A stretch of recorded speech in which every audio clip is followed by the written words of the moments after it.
Thanks to Squarespace for sponsoring today's video.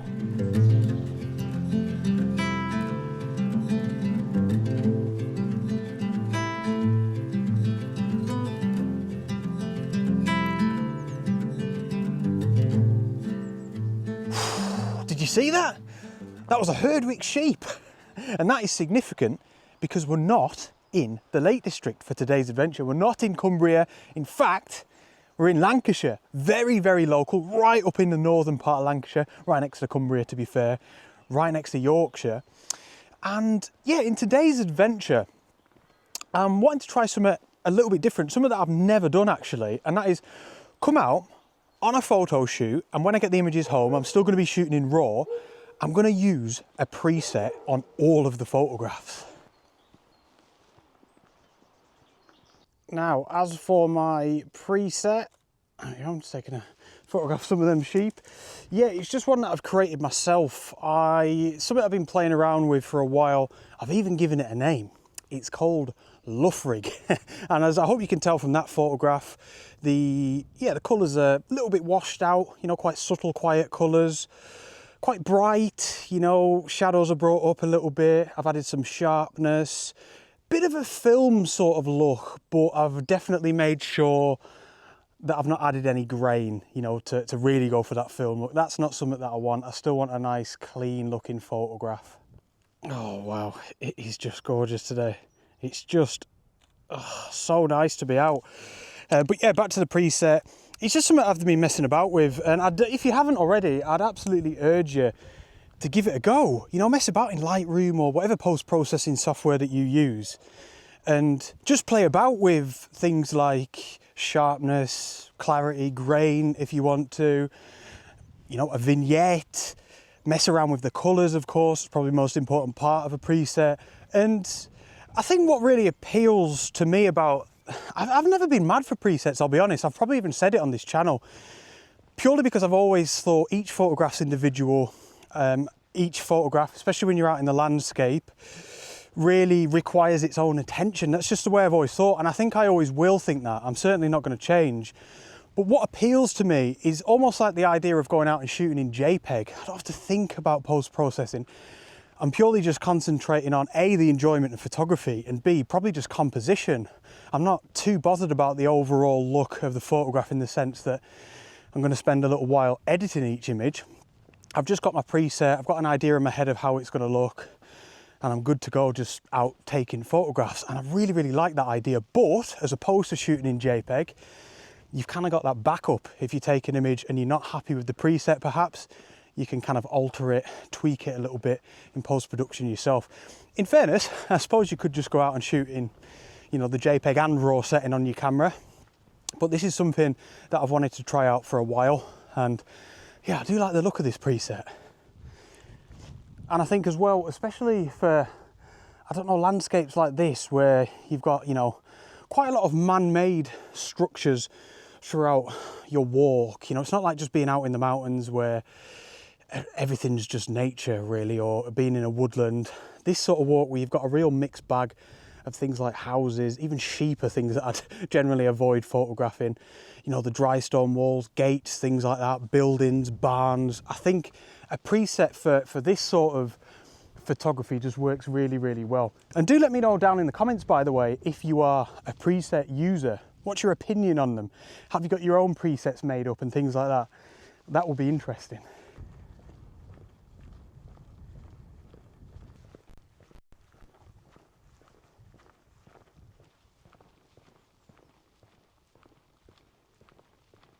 So this is now where we come off the road. Oh, should we do the gate or the stile? Let's do the stile.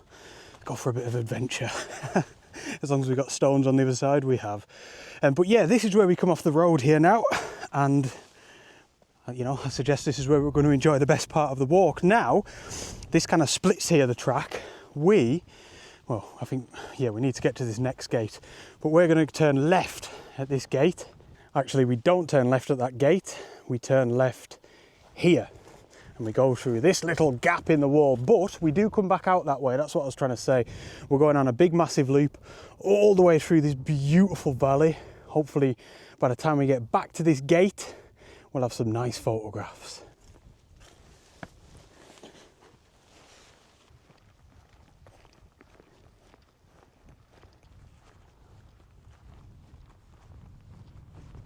There is Ingleborough, just through the gap in those two trees there, over in Yorkshire. Like I said, we're really, really close to it here.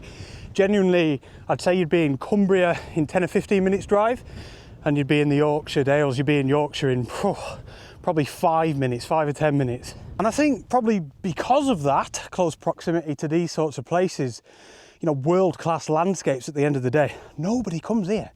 No one comes to the Forest of Bowland. And yes, you know, the Lake District's more epic, bigger peaks, grander, same as the Yorkshire Dales, much bigger peaks, you know, vast, huge, beautiful place, so much to photograph, so much to see. But the Forest of Bowland here is dead. I have seen one car come past me since I've left my car in the village of Ray, and I reckon, I mean, I would not be surprised if I don't see anybody on this whole 11-12 kilometre loop. It is just so peaceful and quiet, a great place to come if that's what you want, you know.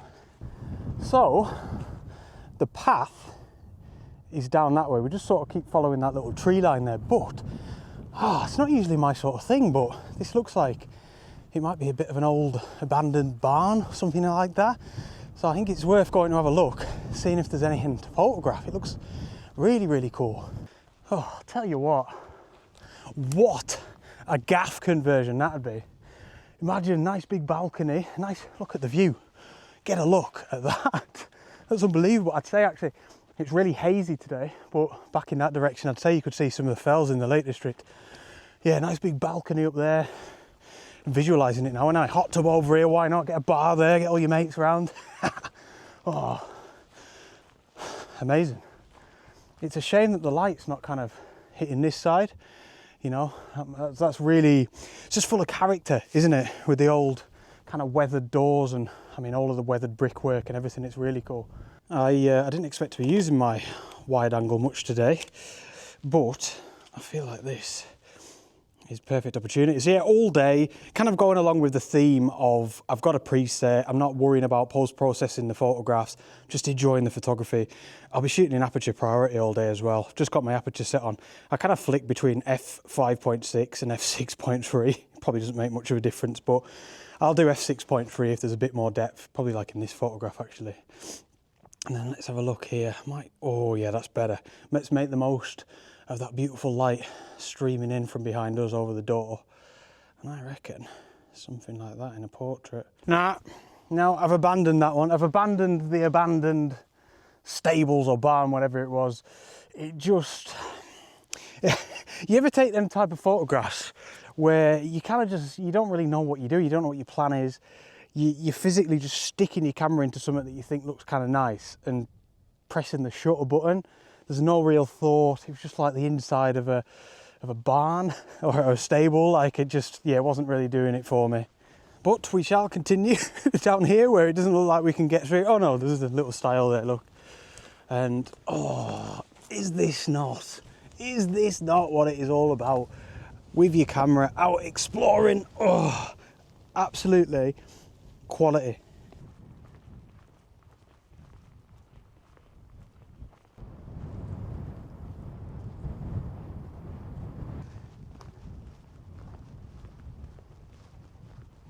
By the way, for anybody that's curious as to why this area is called the Forest of Bowland, when there's clearly no forest, and in fact, as this area goes, there's quite a lot of trees in this section. When you get up into the fells back that way, absolutely no trees whatsoever. But the word forest in times gone by was used to describe an area that was used for hunting, simply put, and actually had nothing to do with trees or woodlands or forests as we know them, you know. Which is something that used to confuse me so much. I was always looking on the maps, it's like, where's the forest, man? What's going on? But yeah, that helped me make more sense of it. So there you go. Oh, what an old beast of a gate. Where's the hook? Where do I let me out? Oh my gosh. Oh, it's there. Silly Billy. Oh, I get the impression that this gate is not used very much.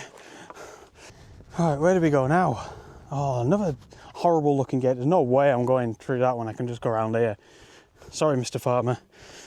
I'm sure everyone does it. Yeah, they changed the name of these sorts of landscapes recently here in, I think, Britain, or is it just England? I should really know that. But they used to be referred to as areas of outstanding natural beauty, which have always essentially just been like a step down from a national park. But they've changed the name, I think it was a while ago actually, in 2023, they changed the name of these places to national landscapes, which, to be honest, I'm not usually mad for a name change, but I think I prefer that. It really gives it a bit more oomph, do you think? It really feels like it is a step down from a national park, you know? I think most countries have these sorts of areas and landscapes. I guess a lot of the times in France and that, they're called like regional parks and stuff, aren't they? But great idea, because I don't know, I always think it takes a little bit of weight off the national parks as well. And these sorts of areas are just absolutely beautiful, just as beautiful as the national parks. And it's almost like marketing, isn't it? You know, a national park, you're going to fly to it because you think, well, there's a reason why it's a national park, it's going to be beautiful. And you'd often dismiss these sorts of areas, or I would anyway. If I'm going abroad and I'm visiting a new country, I'd be looking at national parks. I wouldn't be looking at these like kind of secondary areas, because I'd just assume that the national parks have got a lot more to offer, which I suppose they have technically, but I mean, again, I'll say it again, it's absolutely dead. There's nobody here. So if that's your thing, which I think it is for most of us, get looking at these national landscapes around Britain, man. Forget about the national parks. I'll be back in a national park next week.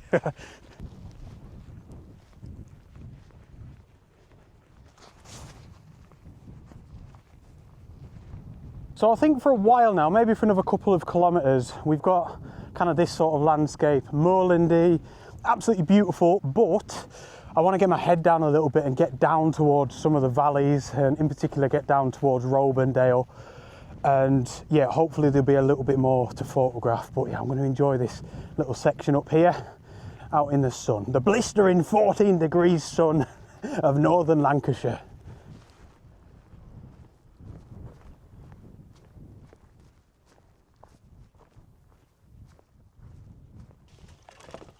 Well, oh, another lifter.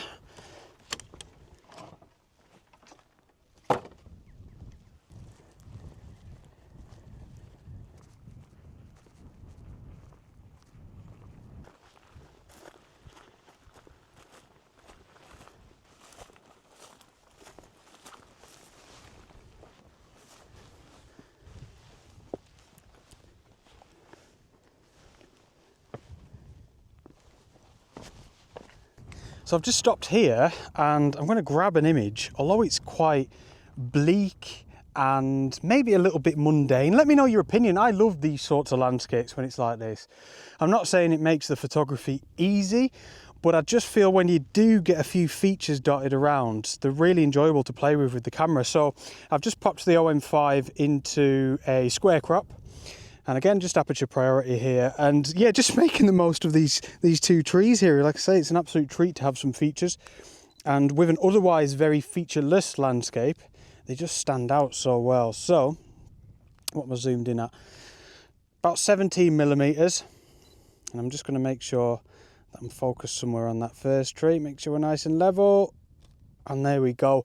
And again, I'm just sort of pre-visualizing that preset, my Luffrig preset, where, you know, subtle colours, the light's going to be more white than orange, you know, it sort of represents what I'm looking at now through my eyes. You know, it's white light, it's not very warm, and yeah, you know, maybe a bit of a blown out sky, but all in all, yeah, I quite like the composition, definitely prefer it in a square crop, and it's nice to have some features.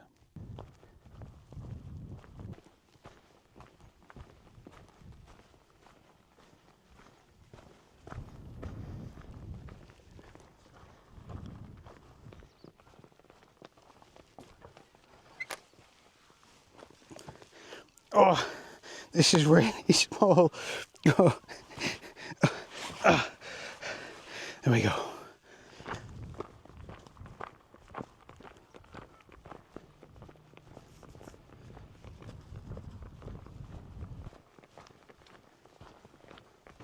So we are now going to start switching from what has been a southerly direction into a more westerly direction, and we're going to get down into some of these little gills and stuff, which is fantastic. The first one of which here is called Pedder Gill. You may be able to hear the water of what is Woodbert Beck, and this has reminded me of something that I've been really interested in over the past couple of weeks, and that is the language of the landscape. So gill and beck are words from Old Norse, so Scandinavia, you know, the Vikings. Likely here in the Forest of Bowland, the Vikings would have already been in probably places like Ireland and the Isle of Man and then come over here, but the language would have been the same, Old Norse. And there is just such a massive influence from those days, from centuries ago, of how the landscape is named here in the Forest of Bowland, exactly the same as the Lake District and Yorkshire, you know, gill and beck. In fact, I think the word beck is still the modern word in Swedish for, I mean, exactly the, in Northern England we call it a beck, so I can't think of another word. It's just like a little stream, or a burn it would be in Scotland, as opposed to a river, I suppose. You know, the hills here in the Forest of Bowland, they're not hills or mountains, they're fells. There's crags up there, there's pikes and scars, you know, it's just so interesting.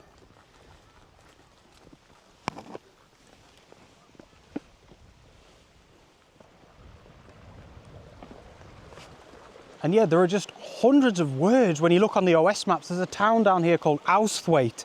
You know, a thwaite is Old Norse for like a clearing in the land. You've got, what else is there? Roburndale, you know, Roburndale, the valley that we're going down into. It's not a valley, it's a dale. And this is quite niche, quite specific, bearing in mind this is a video about presets in photography. But over the past couple of days, I've been really thinking about this. Oh, I don't know if I'm going off on a proper tangent here, but I'm going to stick with it. I think some of you are interested in this sort of stuff. But take the Romans, for example. So they were in Britain for around about 500 years, something like that. And there's actually, you know, Roman influence here in the Forest of Bowland, as well as an old Roman road that runs right through it. But they landed here in AD 43, and they were here for, yeah, I think around about 500 years, and then they left. And they spoke Latin, right? So stick with me here. For at least 500 years, Latin was spoken here in Britain. Vulgar Latin, it was called. But then after the Romans left, it was still spoken, apparently up to about 1,000 years after that, and certainly in law, in education, in the church, much like today, to be fair, if you think about it. You still hear a lot of Latin. Not that we understand it, most of us. But my point is that the version of English that I'm speaking now would have been probably recognisable, I don't know, like the 1500s, 1600s maybe, which would have been Middle English. And that means that Latin was spoken here on the lands that I walk right now for twice the length of the language that I'm speaking. And, you know, that's not really that weird or surprising. The whole world's like that, but you just associate the place that you're born with the language that you speak. And until I started, you know, getting into the outdoors and into maps and stuff, I never really thought about all the names of, you know, this place that's 20 minutes from my house, and how none of it's actually English. If you think about it, it's freaking Scandinavian. And there are places with, you know, Roman influence names. There are places that have got influence from the Celts, all sorts, absolute madness. Again, proper tangent. I apologise if anyone's bored, but oh, man, I just find that so interesting. So let's get a bit further down to our dale, not a valley, towards the fells. And let's see if we can take some freaking more photographs, shall we? Considering that's what I'm here to do.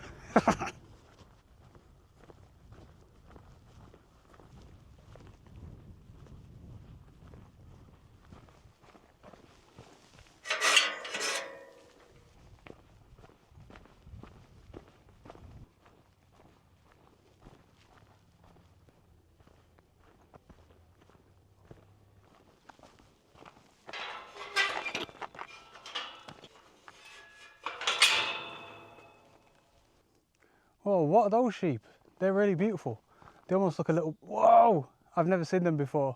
Somebody please let me know in the comments what they are. They're really cute.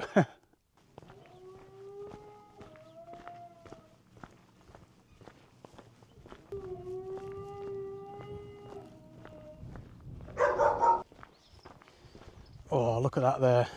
A few daffodils, the true sign of spring. So, as was mentioned at the beginning of today's adventure, today's video is sponsored by Squarespace. I just wanted to take a minute to tell you a little bit more about them. If you've never heard of Squarespace, they are an all-in-one platform that you can use to build your own website. So it's a website that you go onto to build your own website, and it is so easy. You don't even need any knowledge of coding or web development or anything. They've got a drag and drop system, and they've got loads of templates that you can use. You choose one of the templates, add some images and text, and within a couple of hours you will genuinely have a website up and running. They've also got award-winning customer service, so even though it's extremely easy, you can get help from them. They've got like a nice little live chat feature which you could use. And it's also really good for selling things as well. They've got these they're called e-commerce plans that you can use, which is what I have.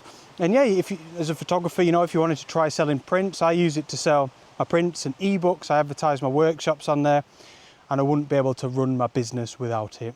So another huge thank you to them. If you'd like to give them a go, there'll be a link in the video description below, or go to squarespace.com/Henry Turner, and that will get you a 14-day free trial. If you like your free trial, make sure to use the offer code Henry Turner at checkout to get yourself 10% off your first purchase.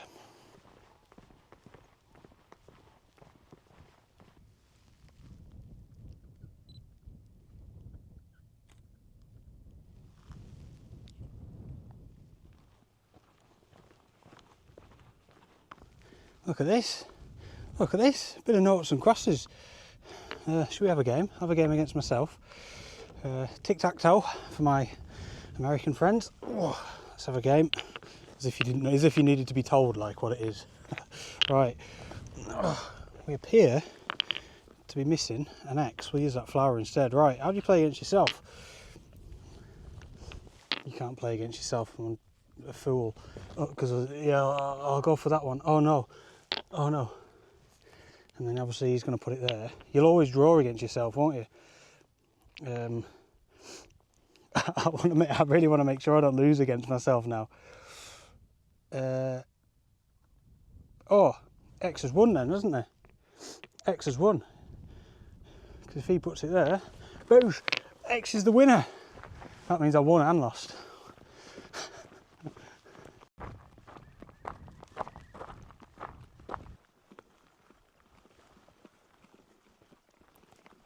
So we're now heading down this dodgy little path, actually, down into Robendale, down to the River Roeburn. It really is beautiful down here. I've been here before.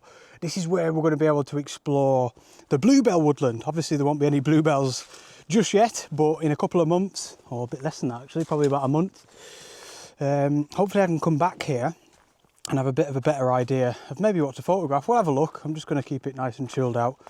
But yeah, this is some of the last proper ancient woodland in the whole of the county of Lancashire, I believe. I think in England, anything that is from the 1600s or maybe 1600 and older is classed as ancient woodland. So it hasn't got to be really, really, really old. But I think just unfortunately woodland and trees in general in Britain are pretty few and far between as it goes. I can't remember what the percentage is, but I'm pretty sure we've got the lowest percentage of kind of woodland cover in the whole of Europe, which is a bit sad, I suppose. But yep, it's a land that has been worked and worked throughout the years, industrialized. So any pockets of like this sort of ancient woodland that you can find, especially as a photographer, is just fantastic, and they are wonderful places to be.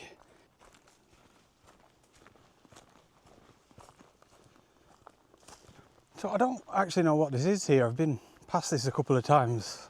Maybe it's like a little bit of a retreat, or perhaps somewhere, maybe somewhere that people come for workshops of some kind, maybe kids or something. I don't know. It feels like maybe a bit more than that. Like it's, yeah, maybe just somebody lives here and it's a bit shut off from the rest of the world, maybe off grid. It feels really, really cool. What is that? Does anyone know what that is? That old structure there, that is beautiful. Oh, some history theme in today's video. Goodness me. So this is the woodland that we're headed down into here, down in Robendale, and Actually, on the website, the Forest of Bowland website, it says that this is one of the last remaining fragments of Atlantic temperate rainforest in Lancashire. That is absolutely incredible. So, you know, just what a cool place to come. We're off down to a Lancashire rainforest. Whoa, that sounds odd, doesn't it? Do you think that sounds really odd? That sounds like an oxymoron. It doesn't make sense. A Lancashire rainforest. Or it sounds like something you'd see in like the Eden Project or something. It'd have to be like set up, but if that's what they're saying, then it's technically classes as a bit of rainforest. That's what it is. What a treat.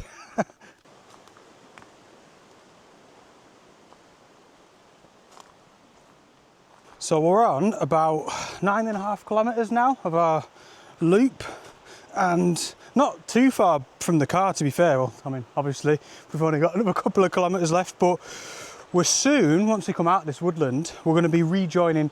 Remember that start of the loop where it was really boggy, and I said that this is where we'll meet back up with the loop? We're not too far from there actually, and then we're kind of just walking back down the road to the car, or in fact I think there's another little section at the end that's different. But yeah, look at this. How cool is this, man? We're off into the rainforest here, look. Friggin' snakes and all sorts everywhere in here, I'm telling you. Probably is, to be fair. Probably some adders kicking about. Maybe not. But yeah, here is the old River Roeburn that I've been talking about. Oh, it's lovely, isn't it? Absolutely lovely. A lot bigger than I remember as well. Anyway, let's get into this woodland. And I was thinking before, actually, flood management system. I was thinking about the old bluebells. Obviously, they're not going to be present, but we might have some of the shoots, which I think is always really helpful when you're scouting, because obviously you can kind of picture where the bluebells are going to be. I don't know if it's maybe still a tiny little bit early, but we'll get up there and have a look. There we go, look, it says it on this sign pretty much as well. One of the best examples of northern upland deciduous woodland in the country. That doesn't really make sense, does it?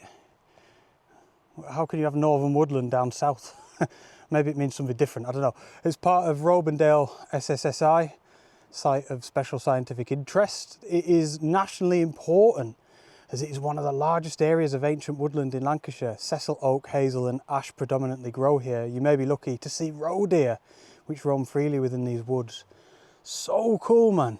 I think it's just really nice to rekindle a little bit of excitement for the true local area. You know, South Lakes is really close to where I live, but it's not like local. And as much as I love it in Cumbria, in the Lake District, it's, yeah, this reminds me of, what's it called? Coronavirus, that old beast, a little bit, when we were kind of,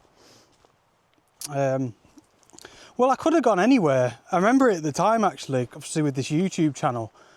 It was a bit of a dilemma because, you know, obviously this is my job. I should have really, looking back, or I could have gone anywhere I wanted to and travelled around and whatever, because it's my job, it's how I earn my living. But at the time, and I'm glad I did it in hindsight, I just gave myself, a lot of you may remember, like a 10-mile radius of my house. Almost like a bit of a challenge as well, to think like, right, 10-mile radius. When you actually do a 10-mile radius as well, it's actually a bit more than you might think. And yeah, it brought me into some places like this, and it was fantastic. It was a wonderful challenge. Obviously it was great on the old petrol and stuff like that as well. But yeah, it's kind of bringing me back to that little period, which was very, very fond memories, you know.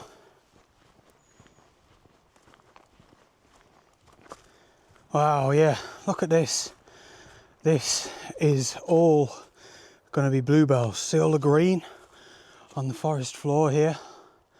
Oh man, no photographs to be had today, I don't think. It's a little bit messy and kind of boring, but this is going to, oh my gosh, imagine the colour. It's going to clean up the whole of the floor of this little woodland.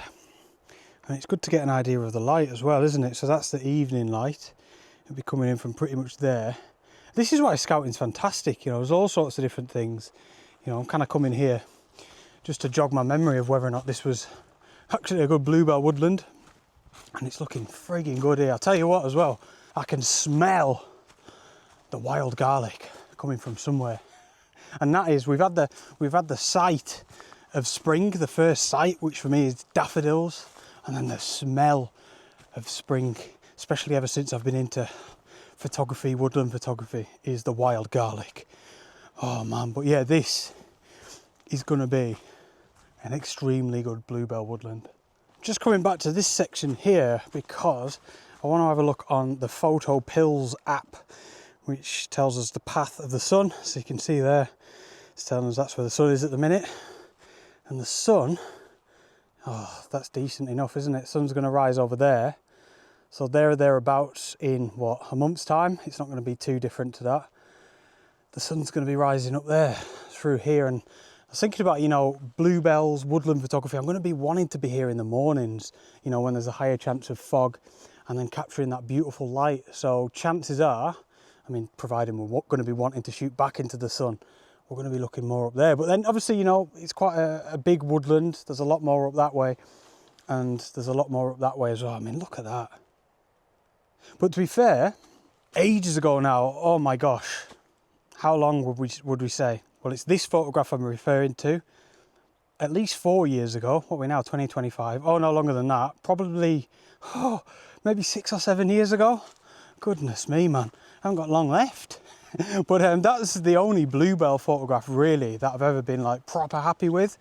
And obviously, you know, with it being such a long time ago, I like miss shooting the bluebells, and that's why this year I'm thinking, oh, I want to try my best and have a good go at them this year, because, you know, they're only ever around for like a couple of weeks, aren't they? And another thing as well, I don't think a lot of people know this, but the bluebells, you know, they do exist in other countries, but I think I'll maybe put it up on the screen to give you the correct information, but a very high percentage of bluebells, or a certain type of bluebell, are here in Britain, and they don't exist in many other places around the world. So it's a very kind of like British thing, almost, I'd actually say like cultural, genuinely. I know that might be a bit far-fetched to some people, but you know, the enjoyment of going out to bluebell woodlands is, and seeing the bluebells is something that I remember even as a kid, when, you know, I had no real interest in nature and things like that back then, not obviously in the way that I do now.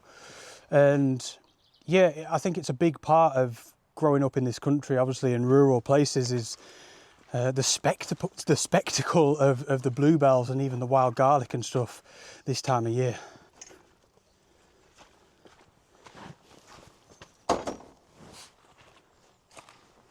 Ah, so look at that. There's even like waterfalls and all sorts, and it's quite a big section, this bit of woodland. But we're going to veer off now, get back to this section here, where you can see the two blue lines meeting. That's where I said before that the loop kind of starts and finishes. Then we're on the road for a bit, and if I zoom out, look, there's like a final loop before we get back to the car. I'm going to go down this one on the eastern side, excuse me, because we go through this little section of woodland here, and I think it's worth the diversion just to have a little explore.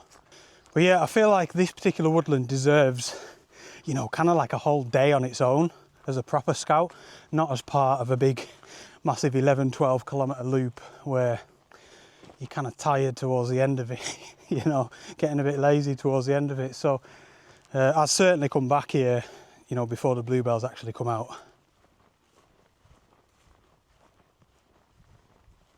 So this is now, get through. This is where I said earlier that I will be meeting back up with the loop. There's your dinner. And yeah, here we are. And today, by the way, genuinely, I think I said this around here. Oh, there's the bog. Yeah, remember the little gap that we went through right near the beginning? There it is. Yeah, I said at the start that it's really quiet here in the Forest of Bowling compared to the Yorkshire Dales and the Lake District and whatnot. But yeah, today I've seen no people on the whole walk. Watch, there be like a crowd up on this road now. But no, a car went past me right at the start, and a tractor came past me with a massive trailer way back at one of the kind of farms, you know. Unbelievable. Genuinely, let's look at my watch.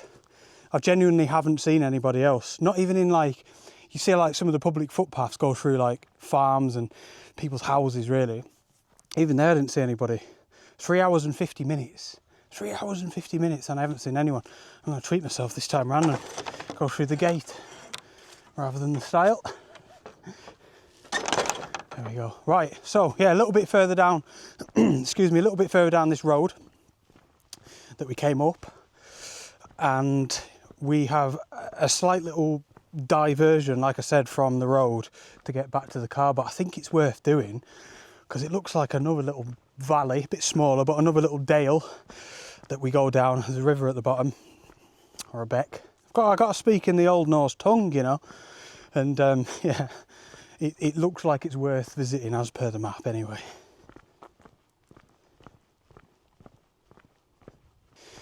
By the way, before I forget, 2 things. Firstly, thank you so much for anybody that purchased my Lake District prints. I think I plugged it last week or the week before and just said, if anyone wants to support the channel, there's prints there to be purchased, and thank you so much. Yeah, but cheers for anybody that's purchased any of them. It means the world, and they'll be out to you soon enough. And secondly, before I forget, it's probably no secret that my videos have been a little bit different recently. Maybe like not as much photography, not as much focus on the photography. The videos are obviously a bit longer, more like walking and chatting, I suppose. And I guess, you know, that's not deliberate. You know, I haven't gone out and said like, right, I'm going to do less photography, I'm going to talk more, the videos are going to be longer. It's just happened. And that's always been the case with my channel. It's just been like a natural progression of like, I'm just doing what I enjoy. But your opinion still means so much to me, you know. As important it is for me to do what I enjoy, I still want to make sure you are enjoying the content, enjoying the videos. So please let me know, you know, how are you finding it? Again, I didn't mean to change anything with the way it's been filmed. It could all change again in a couple of weeks, depending on how I feel. But I'd love to know how you're viewing it. Are you enjoying it all still? Yeah, your opinion means a lot to me. So let us know down in the comments.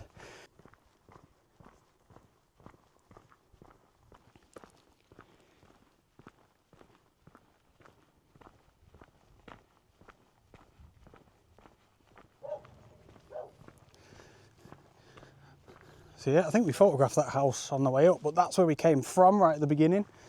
And this is where we head. Oh, I can hear and see a quad bike. Goodness me, are we about to see a human being? Surely not.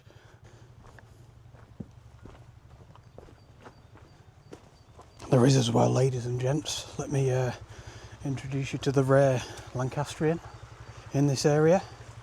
Supposedly quite few and far between. I hope he doesn't look at me now, I'm going to look like a right weirdo. Goodness me, we've seen a person. Hey, look at this. I was just about to say I feel sorry for this next woodland now, because it's not a temperate Atlantic Lancashire rainforest, it's just a woodland. But I think this is all going to have bluebells in it as well, and especially if you look back through there where the light's shining, if you can see that.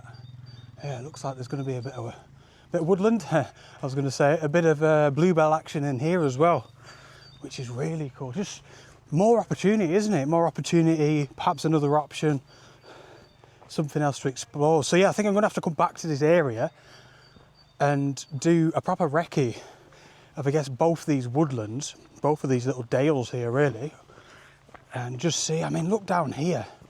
I mean, I'm not 100% sure if they're bluebells. I'll show you a lot, and then use any bluebell experts out there can tell me. They look like it, don't they? These sorts of like green shoots here, that's bluebells, is it not? And yeah, if I just nip back up here, if you look down there, down in that beck, it's a bit bigger than a beck, that is. I wouldn't call that a beck. Any Scandinavians watching, what happens in modern Swedish or whichever country you're from? In northern England, I'd say that's too big for a beck. Hang on, let me look on the OS maps. I'm on a mad one today, aren't I? Nonsense. Oh, I've been done there. It's called Huntsgill Beck, so it still classes as a beck, but yeah, for me that's almost a little bit too wide. But yeah, do you have the same sort of thing? Actually, I think a river in Swedish, is it like flod or something? Because I remember it being quite similar to flood. Anyway, goodness me, let us know if that's bluebells, people, because look down there where that sun's shining. That would be an absolute carpet of bluebells. There's a car coming. Humans, are you ready for this? It's a taxi. Oh my gosh, what's going on? Scared me a bit, you know. It's just me and the sheep. Look, we're back on the road. So we're about 2 minutes walk back into the town of Ray. So I'm going to leave it there. What a lovely little loop. What an incredible little adventure. So like modest, and can you say modest in a real positive way? Do you know what I mean? Just like, oh, just did the job and more. Absolutely class. Thank you so much for joining me on this absolute ramble in more ways than one. And I hope you enjoyed it. And yeah, comment down below. I'd love to hear from you about anything Latin, bluebells, becks. Freaking hell, we got through a lot today, didn't we? Thanks to my Ko-fi members. You're all absolute legends. Cheers for your continued support over there. And yeah, I shall see you all on the next adventure. Out.